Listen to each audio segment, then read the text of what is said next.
Hello friends, welcome back to my channel. कैसे हैं आप सब लोग? आई होप आप सब ठीक होंगे। सो ये है मतलब शादी के बाद की वीडियोस जब हम घर पे आ गए थे। पूरा 1 वीक हो चुका था आए को, और बानू की जो यूनिट टेस्ट है वो स्टार्ट हो चुकी हैं। और यहाँ पे मतलब बानू अपनी जो यूनिट टेस्ट की तैयारी कर रही थी, उसको मैं काम वगैरह दे के फिर मैं अपना जो क्लीनिंग वगैरह वो स्टार्ट कर दी थी। और बीमार होने के कारण घर थोड़ा सा मतलब ज़्यादा तो नहीं मैं बोलूँगी, थोड़ा सा मैं वो हो गया था, गंदा हो गया था। तो यहाँ पे मैं जाले वगैरह उतार रही थी, क्योंकि अभी भाभी को भी बुलाएंगे घर पे और कुछ मेहमान भी आने वाले हैं। और मतलब फिर मैं सोच रही थी कि अभी थोड़ा थोड़ा सा घर थोड़ा सा मैं क्लीन करना शुरू कर दूँ। फिर एकदम से काम ज़्यादा बढ़ जाता है तो फिर मेरी हालत ख़राब हो जाती है। तो बस यहाँ पे मैं क्लीनिंग वगैरह कर रही थी आज। मतलब इस ब्लॉग में तो मैंने अपना रूम और ड्राइंग रूम ही क्लीन किया था। बानू का रूम और किचन वाली साइड वो अभी रह गया है, वो मैं धीरे धीरे करूँगी, क्योंकि ज़्यादा मैं काम कर नहीं रही हूँ। हस्बैंड ने स्ट्रिक्टली बोला है, सब ने स्ट्रिक्टली बोला है कि ज़्यादा काम नहीं करना है, प्रेशर नहीं लेना है काम का अपने ऊपर। तो मैं थोड़ा थोड़ा जितना भी मुझसे हो रहा है मैं वो कर रही हूँ। वैसे ज़्यादा गंदा नहीं था, जाले वगैरह कम ही लगे हुए थे, ना के बराबर ही थे। तो फिर भी मुझे ये था कि चलो अभी कम है, ज़्यादा की वेट क्यों करनी, तो थोड़े थोड़े हैं तो थोड़े थोड़े ही साफ़ कर देते हैं।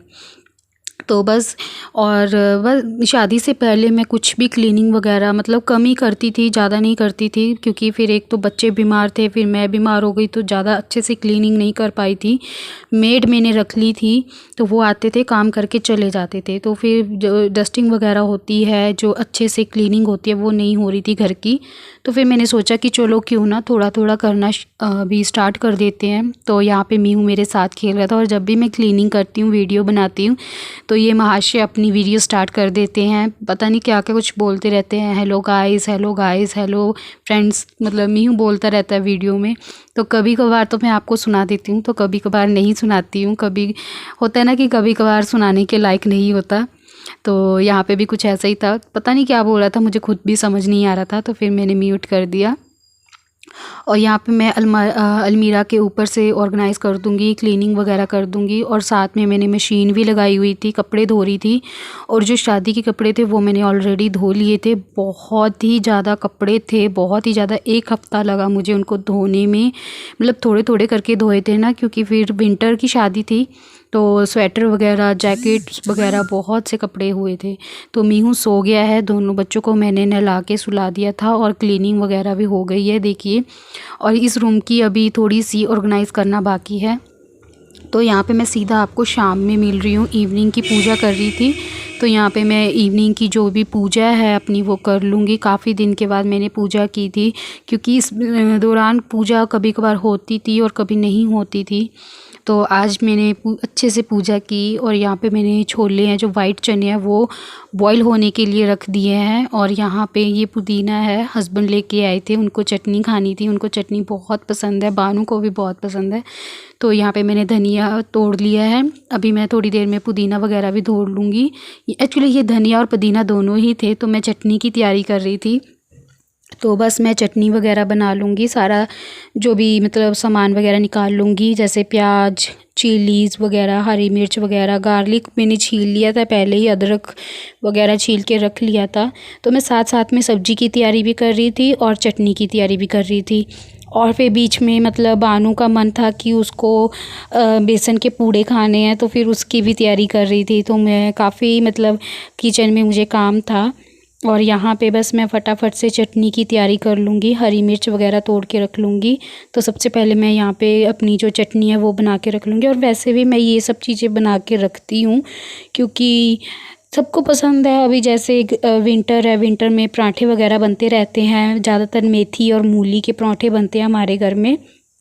और कभी कभार गोभी के पराठे बनते हैं, जो कि सबको पसंद है हमारे घर में। बानू को बहुत पसंद है, हस्बैंड को बहुत पसंद है, मुझे भी बहुत पसंद है। तो मतलब तो फिर चटनी मांगते हैं, बट बानू को भी चटनी बहुत पसंद है, और वो स्कूल भी लेके जाती है। और नेक्स्ट डे वो लेके गई थी मुझसे कह के कि मम्मा मुझे पराठे के साथ चटनी डालना। और स्कूल से आके भी वो चटनी के साथ ही खाती है, चाहे सब्जी है चाहे नहीं है घर में। और मैं बोलती हूँ कि सब्जी ले लो, बट उसको चटनी ही खानी है, मलाई डालकर, उसकी फेवरेट है। तो कई बार स्कूल में भी लेके जाती है, और दोपहर को भी मोस्टली वही खाती है।